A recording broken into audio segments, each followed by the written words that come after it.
Hi friends, it's me, Em again, and welcome back to my channel where we talk about all things sinister. If you're interested in true crime, or if you like all things horror related, make sure you hit that like and subscribe button. That way you can join me for some morbid conversation. And let's just get into it today. Today we are going to do 5 more pictures with disturbing backstories, and I'm pretty excited about this. It took me a while to compile these. Some of these you may have seen before, but honestly, I dug deep for some of these, and I'm hoping there are some that you haven't seen. So with that being said, let's get to our first picture. So our first picture today is a picture of a man who is receiving an award for participating in a program where he read over 5,000 hours worth of books out loud to be stored in audio format for the blind. Not only did he participate in this program, but he was also the head of the program.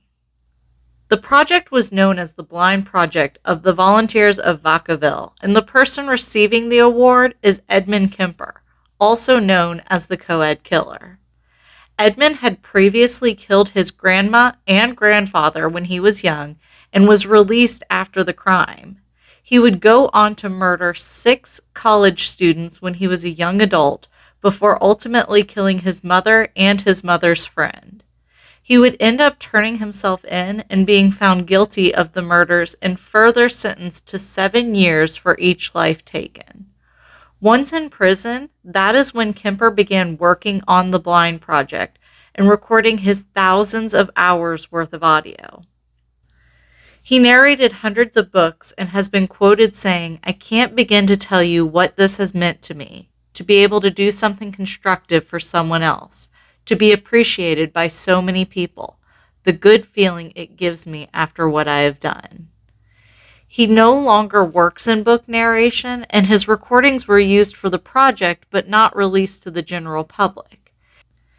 It is hard, if not impossible, to actually track down any of his works, let alone full versions, but there are leaked clips that are available to the public, such as this one here.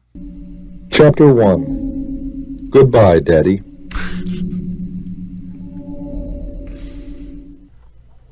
Truly, when I was very young, way back in the 50s, I believed all of life would be like one long and perfect summer day. After all, it did start out that way.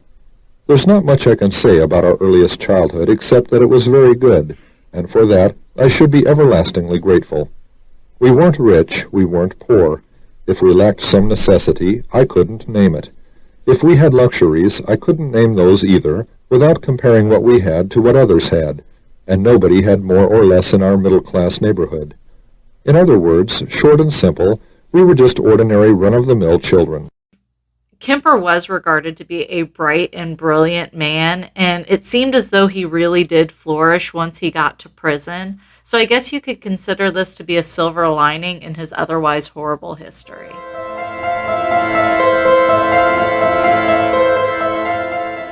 The following images were 2 notes that were written quickly by 10-year-old Crystal Searles on possibly the worst night of her life. Crystal was sleeping on the top bunk of a bunk bed, and 13-year-old Katie Harris was asleep on the bottom bunk. That night, while the girls were sleeping, Tommy Lynn Sells broke into the Harrises' home and made his way to the bedroom. He would proceed to pull a knife out and cut off Katie's sleep shorts and attempt to assault her, but Katie would pull away and get cut in the process. Katie was standing by this point and screaming for help when Sells would end up grabbing her from behind and slitting her throat twice. Once she was on the floor, he would stab her 16 more times before going to leave the bedroom. By that point, Crystal had sat up when she heard Katie's screams, and she was noticed by Sells as he was leaving the bedroom. He would return to the room and approach Crystal long enough to slit her throat once before leaving. Crystal would get down on the ground and try to comfort Katie as she lay there dying, but found herself unable to speak due to her trachea being severed. She ended up going to a neighbor's house to try to get help, but was unable to speak, and so she wrote messages to them in a hurry. Several notes here were written, but one of the most heartbreaking was the note that was asked if she was going to live. Crystal did end up surviving the attack that night, and Sells would end up being caught and found guilty of the murder. He would eventually be put to death in 2014, 15 years after that horrifying night.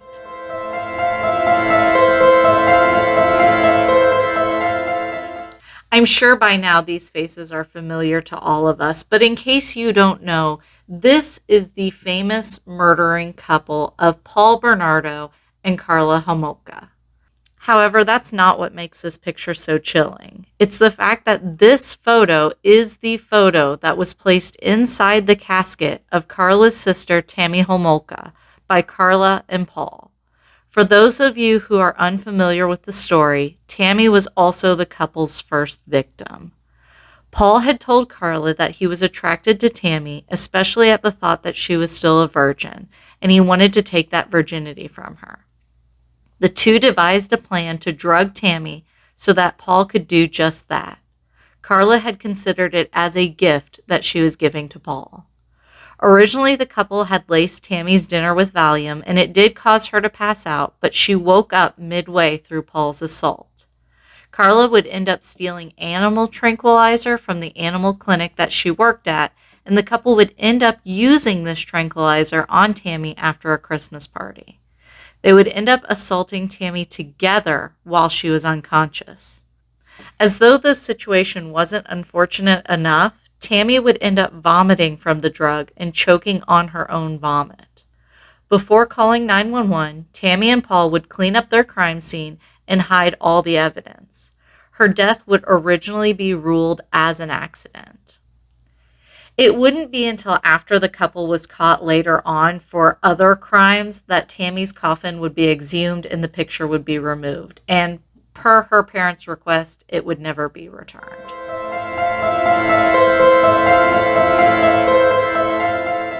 Now, I don't collect basketball cards, but if I did, I would want this one in my collection. Lyle and Eric Menendez killed their parents on August 20th, 1989, and would be arrested for it in March of the following year. Before their arrest, though, they went on a major spending spree, and I mean major spending spree, including buying an entire cafe. They threw money at tennis coaches to be better at their game, clothes, and vacations. One of the things they purchased during this spree was front row courtside tickets to see the New York Knicks play at Madison Square Gardens, where they would end up being photographed and put on the front of Mark Jackson's 1990-91 Hoops basketball card. They would end up being indicted on charges in December of 1992, and after going through separate mistrials, they would end up being tried together yet again and eventually found guilty of first-degree murder in April of 1996. The judge would end up sentencing both brothers to life in prison without the possibility of parole.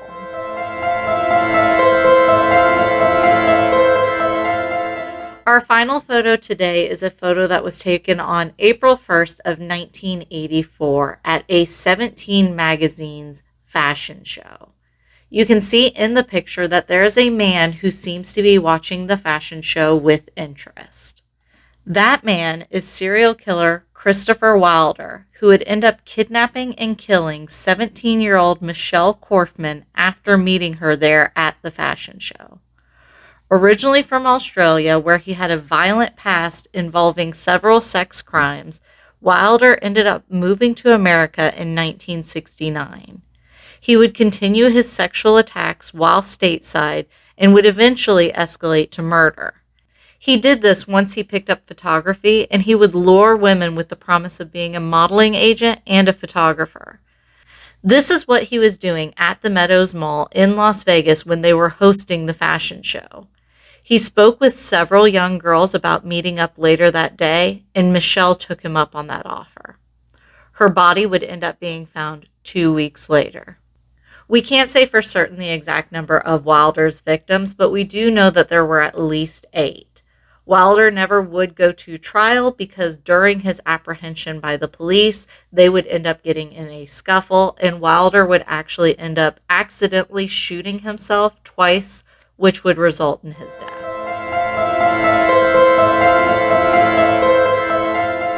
All right, friends, there were 5 more pictures to add to our ever-growing collection of pictures with disturbing or sinister backstories.